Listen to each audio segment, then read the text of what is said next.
I'll go and see Mr. Drysdale. Letter to Mrs. Radner Fenwick.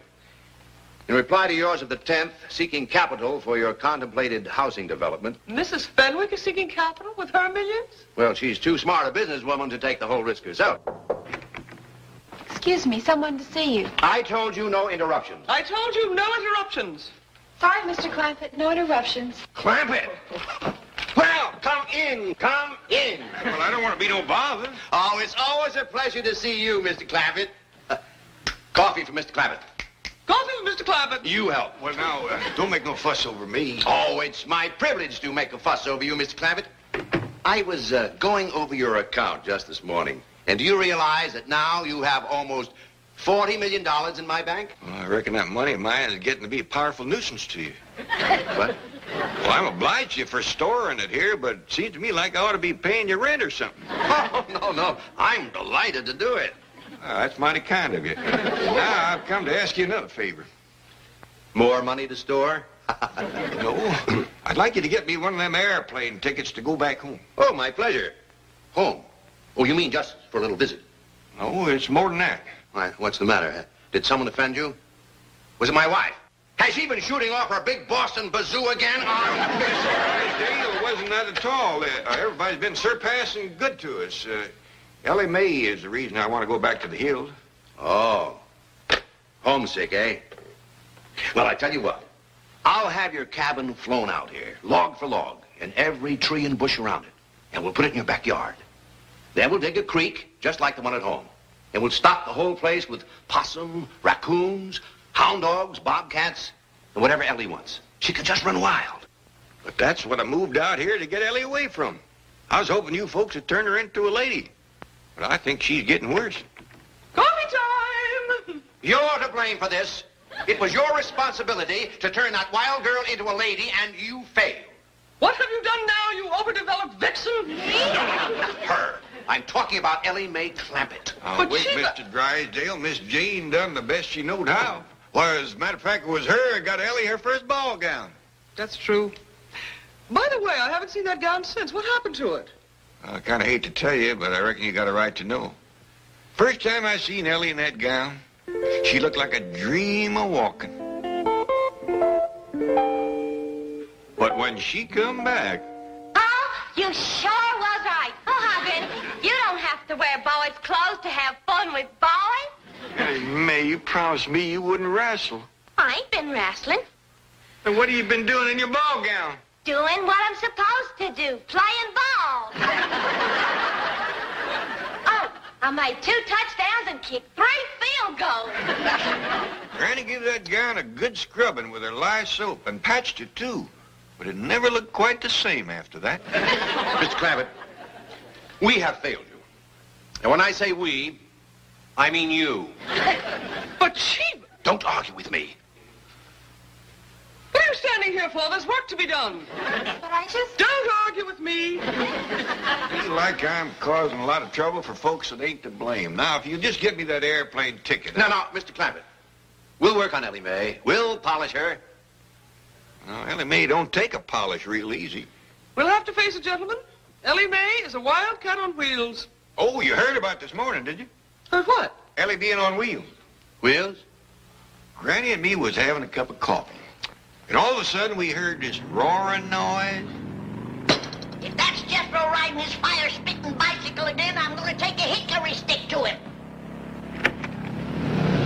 Thank you, Granny. Want to go for a ride? Smelling polecats. That was Elly May.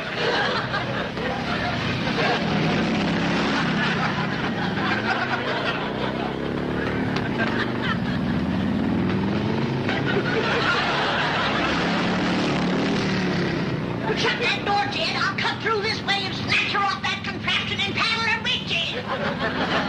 Granny, carry her away! No, I won't! Hold on, Granny, I'm coming. I never would have caught her if she hadn't rode that thing into the cement pond. Oh, poor Granny. When I pulled her out, she was madder than a wet hen. Wetter, too. Right then, her and me decided that what Elly needed was a full-time mom. You mean you're getting married? Oh, I got to, for Elly's sake, That's the reason I need that airplane ticket. I'm fixing to go home and court myself a hill woman. Well, how about a Beverly Hill woman? Oh, these fine city women wouldn't look twice at a grizzled up old mountain goat like me. Oh, what are you talking about? Mr. Clampett, you are one of the most eligible bachelors in this entire city. When word gets out that J.D. Clampett is seeking a bride, there will be women beating down your door. Might be a good test for him. It'd take a strong one to handle Elly. That's the reason I think I'd best do my courting back home, and the quicker the better. No. Let me take care of everything. I guarantee I will find the woman right here in Beverly Hills. And today... Well, that's mighty nice of you. My pleasure. Thank you. Chief, I am as eager as you to find Mr. Clampett a mate locally. But should you have guaranteed to find him one today? I'm not worried. Beside me, stalwart and true as always, I have the finest secretary in the world. Thank you, Chief. A loyal and dedicated girl, to whom responsibility is a sacred word. A girl who will never fail me when duty calls. Thank you, Chief. You'll make Jed Clampett a fine wife. You. But, Chief, I promised to Jethro. Oh? Who promised you? Me, I. Excuse me, Mr. Drysdale. Hey, what about her?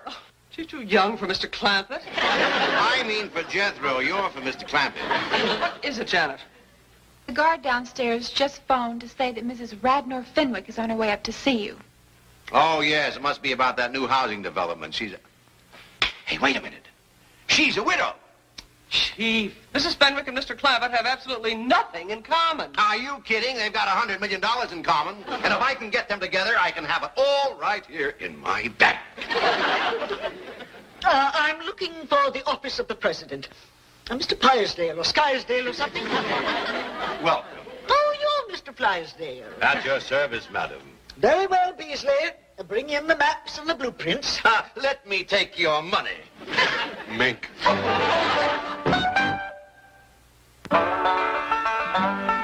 Granny, can I ask you a favor? What is it? Next time you ride my sickle, will you please not leave it at the bottom of the cement pond? I pretty near drowned trying to get that thing started down there. You didn't run it into the cement pond on purpose, you darn... What is that? Well, this here's some of that store-bought courting candy I fetched for Uncle Jed. Praise be. The quicker he gets home and courts a good stout woman to tame that daughter of his'n, the better. Well, I think he's fixing to do his courting out here. Beverly Hills? A city woman? I think so. He's upstairs right now putting on his courting clothes, and he sent Elly May out to pick him some posies.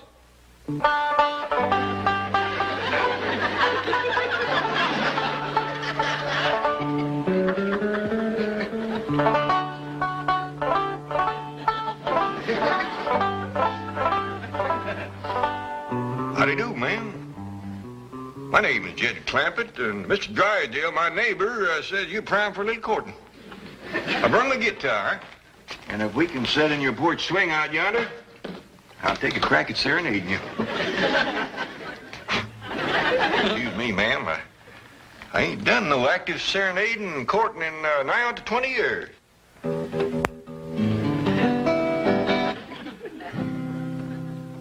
Oh, my darling, oh, my darling, oh, my Jed? darling. What's all this nonsense about you courting a city woman? Well, it was Mr. Drysdale's idea. Well, it ain't worth shucks. City women is spoiled rotten. Mr. Drysdale's going to cull through a bunch of them and trot out the best of the lot. All they think about is smearing themselves with beauty grease, fancy-smelling renderings.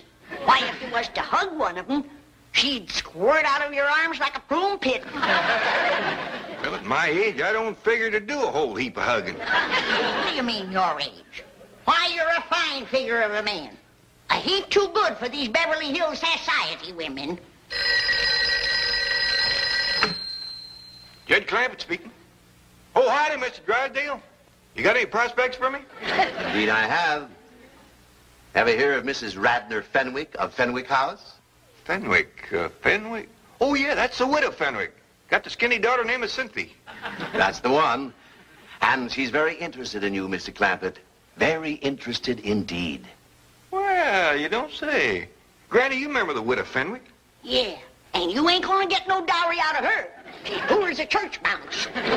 Honeymoon Lane. That's a very appealing name for a subdivision. I'm out to attract the young married. Let others build for senior citizens. I want those long-term mortgages with interest payments that never stop. How much will the project cost? $100 million. Oh, I'm not risking one penny of my own. Well, my contribution is the idea, the experience, and the know-how. Oh, Drysdale. That's Drysdale, Mrs. Fenwick. D-R-Y, Drive. Yes, so am I. How about some tea? Good idea. Well, what news? Mr. Clampett is very interested indeed. Just how interested? I will need $10 million to get this project rolling. Well, I believe I could recommend that as a good sound investment. Splendid. Provided you and Mr. Clampett hit it off personally. Personally, this is business. Well, Mr. Clampett is that kind of man. And it is important that his family like you, too. I've no time to socialize with those eccentric hillbillies. I have here my general contractor's license. I'm ready to start bulldozing. Mrs. Fenwick, both you and I know that those first $10 million are very hard to come by. Oh. Very well, but remember one thing. I control this honeymoon lane venture. I'm not having anyone tell me what to do with their money. Jed, I still say that you ought to go back home to do your courting, where the woman could bring you a dowry. You can bet dollars to dumplings that widow Fenwick ain't gonna come through that door leading no big fat sow. Well, now, Granny, a dowry ain't everything.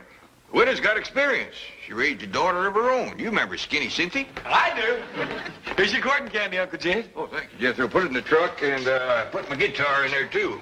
Because Elly fetches my flowers, I want you to drive me over to the widow Fenwick's. Is that who you're going to court?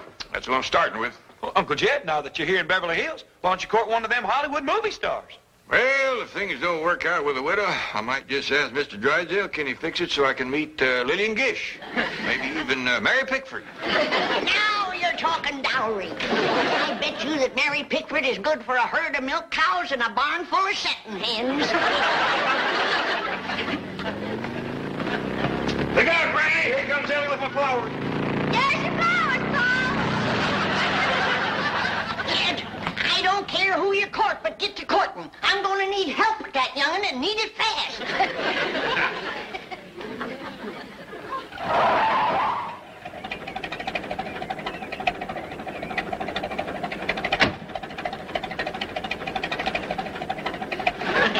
How come you're wearing that?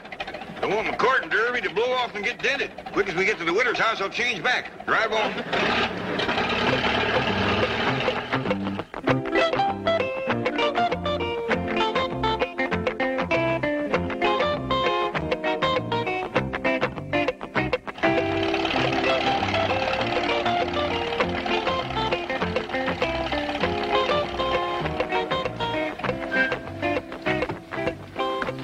Like they still living in this little house. Still got the name on it, big as life. Yeah, poor but proud. Hey, Uncle Jed, I got an idea. How about me going inside with you and courting Cynthia while you court the widow? I don't hardly think there's room in that little house to do double courting, Jethro. I'll tell you what. You come in and say howdy, and then take Cynthia for a walk, leaving the widow and me alone. I get you, John. You want to do some sparking, huh? Widow Fenwick? Anybody home? Widow?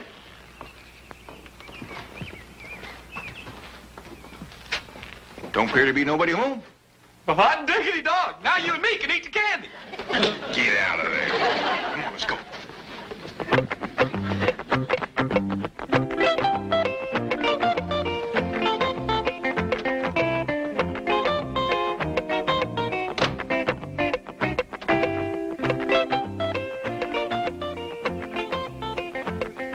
Do you wish the mink, madam?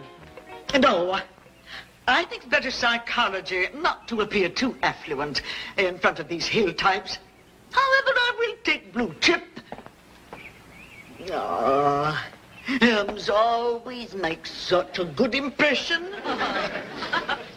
Wait in the car. I'll telephone if I need you. Very good, madam.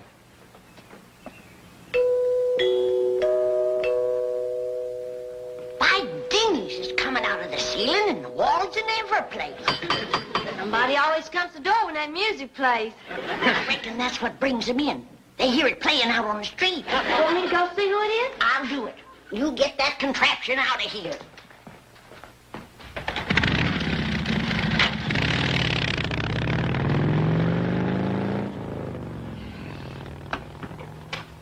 Well, Widow Fenwick, come in. How do you do? I see you managed to scrape up a dowry. Little lamb, ain't he? Oh, indeed he is. Well, he ain't much. But it shows your heart's in the right place. Come on out to the kitchen and we'll commence fattening him up.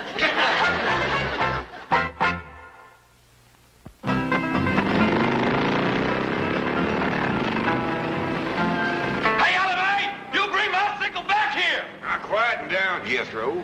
Looks like we got company.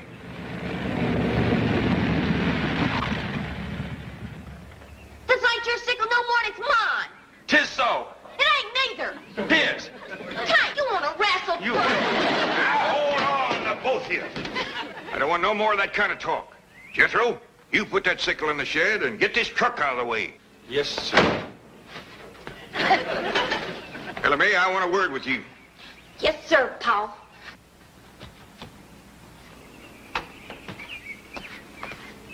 Now, I'm fixing to court you them all. Not bad. Is that why the widow Fenwick done come over? She here? Sure is. Mr. Beasley yonder brung her over in his new car. Mr. Beasley, huh? I sure hope Mr. Beasley ain't got first call on the widow. Wouldn't want to be grazing in another man's pasture. Especially him being a soldier in uniform. Oh, splendid you've returned. Howdy, Widder. I reckon I was at your place when you was coming over here. Well, we're together at last, and now we can make up for lost time. Elly, why don't you go out back and see if your granny needs some help? Sure, Paul. Well, Widder, seeing as we ain't at your house and we's over here, you mind stepping into my parlor? The sooner we get down to business, the better. Sure don't beat around the bush, man. Mr. Clampett, may I ask you a question? Yes, ma'am? Your banker tells me you're worth $40 million. Well, that's what I hear, give or take a few million. Why do you drive around in that truck and dress as you do and eat grits and hog jowls? Well, the way I look at it, Widder, if you got it, spend it.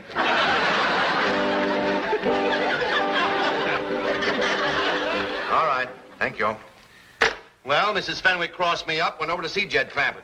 I wanted to prepare him before she got there. Chief, you're a banker, not a matchmaker. Aren't you meddling where you don't belong? Any place where there's $100 million floating around, I belong. Oh, hello, Granny. Milburn Drysdale. Yes, may I speak to Mr. Clampett, please? No, you can't. He's in the parlor fixing to spark the widow. Bye. Well, I've heard of skin the cat, spin the bottle, but what is spark the widow? Spark the widow! You see, it's already working. Now, who says I'm not a matchmaker, eh? Come on, let's get over there and help. I smell money.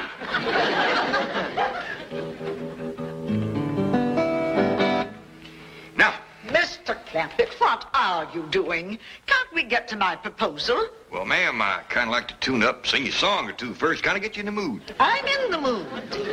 Sorry, but I ain't. When I go to court, I always like to build up to it gradual. But you're not going to court. I ain't? No, there's no need for that. Once we reach an agreement, my lawyer can handle everything. Don't that kind of take the fun out of it? Mr. Clampett, I am not in this for fun. Now, look, I'll put my cards right on the table. You are the man I would like to have come with me into Honeymoon Lane. Well, thank you, ma'am. That's mighty flattering to an old goat like me. Nonsense, you have what I'm looking for. So now, what is it? Yes or no? Well, you kind of got me pushed into a corner, Widder. I thought I was going to be the one to do the asking, not the answering. Well, ask away. I have nothing to hide. But what are you in doubt about? Your banker likes what I have to offer. Dun & Bradstreet have given me their highest rating. And the city engineer has approved my construction. Ma'am, I ain't doubting them, but them's things a man kind of likes to find out for himself. Clampett, I'm sorry to rush you, but time is money to me. There are several very wealthy men in this town that would jump at my proposal like that. But I like you. Now, I have the license, and I have the heavy equipment. Yeah, I reckon you do. All right, then. If you'll just answer yes, we can get started on Honeymoon Lane today. Now, what do you say? Witter, ain't you being a mite pushy? You're darn tootin' she is. And if she's this pushy, flat busted broke, thinks what she'll be when she gets her hands on your money. Did I hear you use the term broke in referring to me? I did. You might be as proud as a peacock, but you're as poor as Job's turkey, and you know it. My dear, quaint little woman, I am Mrs. Radnor Fenwick of Fenwick House. That home alone cost me $3 million. For that little place? Witter, you got slicker. Look out, I can't stop! Elly May, you have done ruined that door. I told you to leave that thing out in the shed. No, you didn't, Pa. You just told Jethro to put it there. Witter, I know you ain't one to beat around the bush, and I'm going to speak plain myself. That young'un of mine's going to take a heap of taming. Are you willing? Are you kidding? That'll be your job if and when you're her ma. Then I'm what? Hop on, Ma, and I'll take you for a ride. Now, hold on. The widow ain't your ma unless we get proper married. Married? You and me? Well, I don't hardly think we can get to Honeymoon Lane without it. Mr. Clampett, I once said I would do anything for enough money.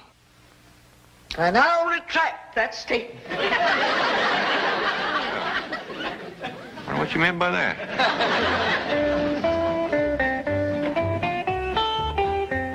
Mrs. Fenwick is still here. That's a good sign. She and Jed must be hitting it off. Ah, Mrs. Fenwick. Out of my way, dry pail. Did something go wrong? Everything. That hillbilly untouchable wants to marry me. Me. You can't blame him, Mrs. Fenwick. You're a ravishingly beautiful, devastatingly seductive woman. You are intoxicated. Just a minute, Widow Fenwick. Oh, my darling, I almost left you come to my arms. I'm sorry, Widow. I just don't think we'd hit it off. Here's your dowry back. Widow Fenwick, sometimes the happiness we're looking for is right in our own backyard. Now you take Mr. Beasley there. Thank you, I shall. Quickly, Beasley, take me home. Oh, it's just all so confusing. Kind of a skimpy dowry, but don't set too much store by that. How long you been in the service? 15 years, sir. That long, huh? Well, maybe now with a good woman behind you, you'll soon have some stripes on them sleeves. World of happiness to the both of you.